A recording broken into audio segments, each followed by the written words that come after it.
নমস্কার, শুভ বিকেল। আমি প্রজ্ঞা পারিজাত আছি আপনাদের সাথে কবিতায়।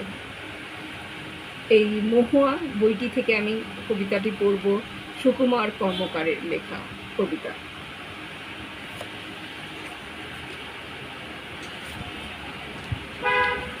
পাঁচিলগুলো।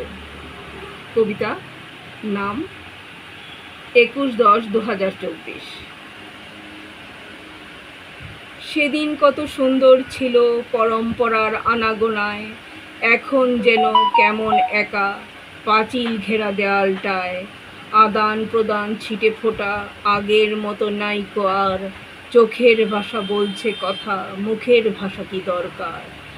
অহংকারের জাল বুনিয়ে শালের কাঠে ঘুমাও রোজ, প্রতিবেশীরা কেমন আছে তার কখনো নিয়েছ খোঁজ। শীতল পাটি বিছিয়ে দিয়ে মাটির গন্ধে ঘুমিয়ে পড়ে, মিল খুঁজে না পেলাম তবে দালান বাড়ি আর কুঠিরে।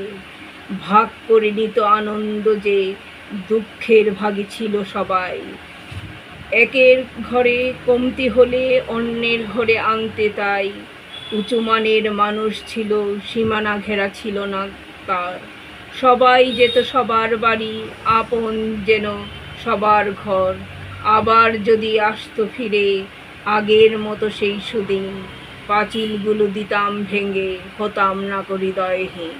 সত্যি সুকুমার কর্মকারের এই কথাগুলোর সঙ্গে, এই কবিতার কথাগুলোর সঙ্গে আমি সহমত পোষণ করি। যত পাঁচিল উঠছে, যত উন্নয়ন হচ্ছে, তত মানুষের মন উন্নত থেকে নিরুন্নতর দিকে যাচ্ছে। মানুষ একটু বেশি একা হয়ে পড়ছে এবং মানুষের মনটা আর বড় নেই, তার যেন মনটা ছোট হয়ে যাচ্ছে, সব দিক থেকে সংকীর্ণ মনের অধিকারী মানুষজন হয়ে যাচ্ছে। আগের দিনের মানুষজনের মন বড় ছিল এবং এত পাঁচিল, এত উন্নয়ন ছিল না।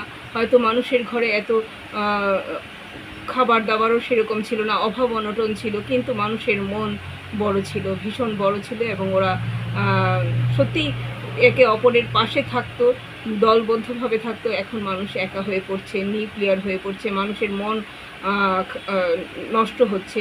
এই সত্যিই যদি উপায় থাকতো আমরাও পাঁচিলগুলো ভেঙে দিতাম, কিন্তু সেই উপায় নেই আর। আজকের দিনে সংকীর্ণতা আসতে আসতে ভাইয়ে ভাইয়ে বা ভাই বোনেও পাঁচিল উঠে যাচ্ছে। হ্যাঁ, একা হতে হতে এমন একাই হয়েছে, এতই নিউক্লিয়ার হয়েছে যে ভাই বোন বিয়ে না করলেও তাদের হাড়ি আলাদা হয়ে যাচ্ছে, একই বাড়িতে থেকেও হাড়ি আলাদা হয়ে যাচ্ছে। আর বিবাহ বিচ্ছেদ তো আছেই, আর পাড়া প্রতিবেশীর সম্পর্ক সে তো বাদই দিলাম। এখন উন্নয়ন মানে এইরকম জায়গায় মানুষের মনের দিক থেকে হচ্ছে, উন্নয়ন হচ্ছে বটে, মানুষের মন উন্নত হচ্ছে না। এই কথার সঙ্গে আমি সুকুমার কর্মকারের সহমত পোষণ করি। ধন্যবাদ, নমস্কার, ভালোবাসা। সুকুমার কর্মকারকে বলবো অবশ্যই কবিতায় উনি থাকেন।